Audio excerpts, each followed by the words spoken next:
Gagawa po ako ng atsara. Ngayon pipigain ko po yung papaya para mawala yung tubig.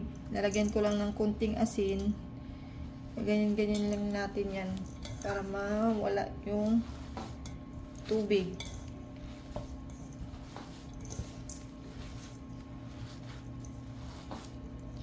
Mamaya pipigaan ko to.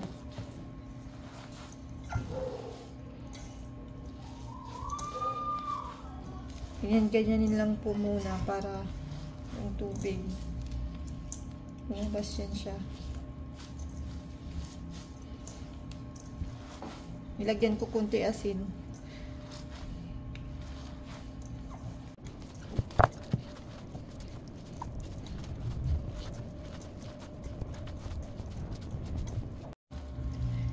Ayan, oh guys. Nakikita yung tubig ng papaya. Ang dami. Kaya kailangan may energy dito pag nagpiga kayo. Pero madali lang naman gumawa ng atsara. Mamaya pigain ko na to. Pag nahirapan kayo pumiga, kuha kayo ng tela. Malinis na lampin. Kahit anong tela, no, pwede naman. Ayan guys, pipigaan ko na. Kailangan may energy kayo dito sa pagpiga ng papaya. Kailangan walang tubig.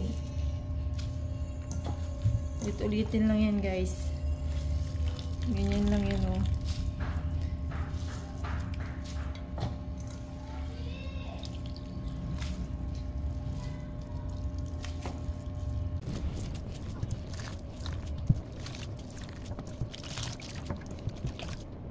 And guys, oh, sobrang dami ng tubig. Yan yung nakuha natin dyan. Tatapon natin to. Pagsama-sama na po natin yung mga ingredients dito kasi papakuluan natin. Ito yung suka.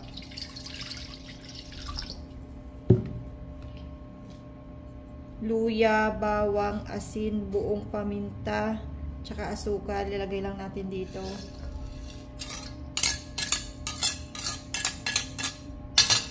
Salo-haluin.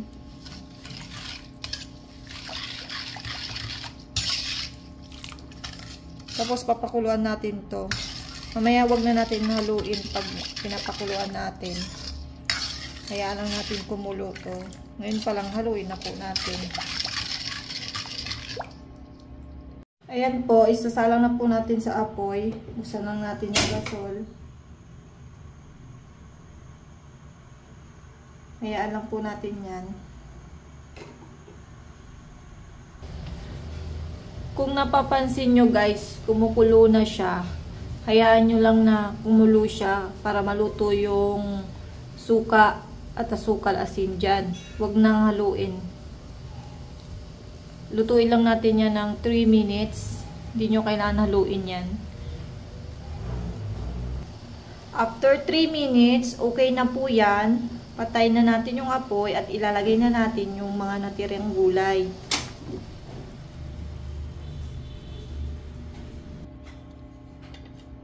Ilalagay na po natin yung raisin. Yung carrots, sibuyas, at saka bell pepper. Lagay lang natin dyan. Yung papaya.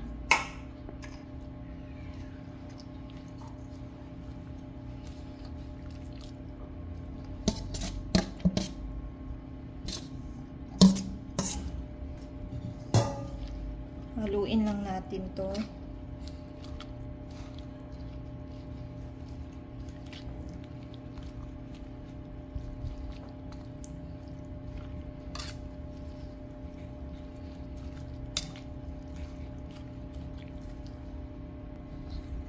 Meron na po tayong atsara. Sure po yan na masarap. Sarap po yan gawa ko. Tama lang po yung asim, tamis.